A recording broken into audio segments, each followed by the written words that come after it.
अनुसूचित जातीच्या आरक्षणाचं आणि ब असे दोनच वर्ग करा. अप्रगत जातीमध्ये अप्रगत गटामध्ये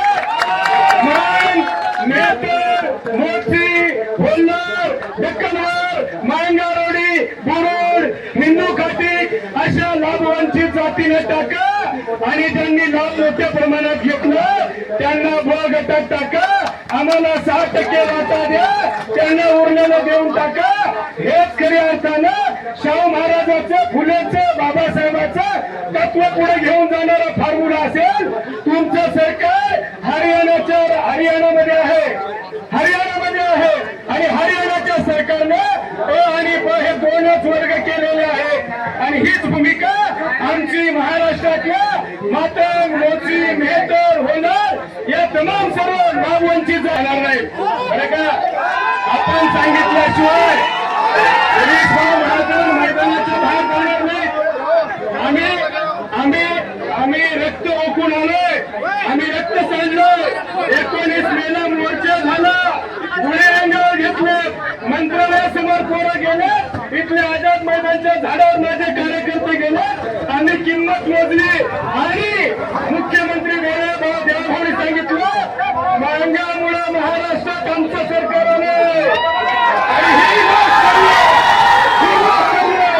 जबाबदारी आहे. आता कोणत्याही परिस्थितीमध्ये या अधिवेशनामध्ये अनुसूचित जातीचा न्याय देण्यासाठी वर्गीकरणाचा कायदा झाला पाहिजे. याशिवाय महाराष्ट्रातला समाज शांत बसणार नाही आणि उशीर झाला. गिरीश भाऊ, अतिशय नम्रपणानं तुमचा छोटा भाऊ म्हणून सांगतो, तुम्हाला आम्ही मतदान दिलंय, निवडून आलोय.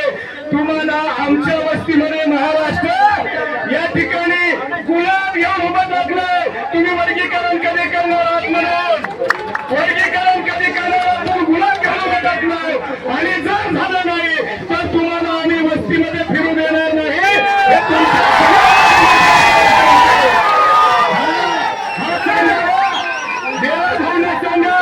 तुमच्या सगळ्या मंत्रिमंडळाची बैठक विश्वासात घ्या.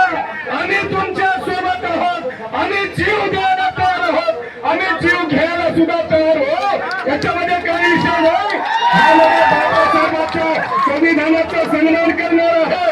हा लढा शेवटच्या माणसाला न्याय देणारा लढा आहे आणि महाराष्ट्रात वर्गीकरण याच्यासाठी झालं पाहिजे.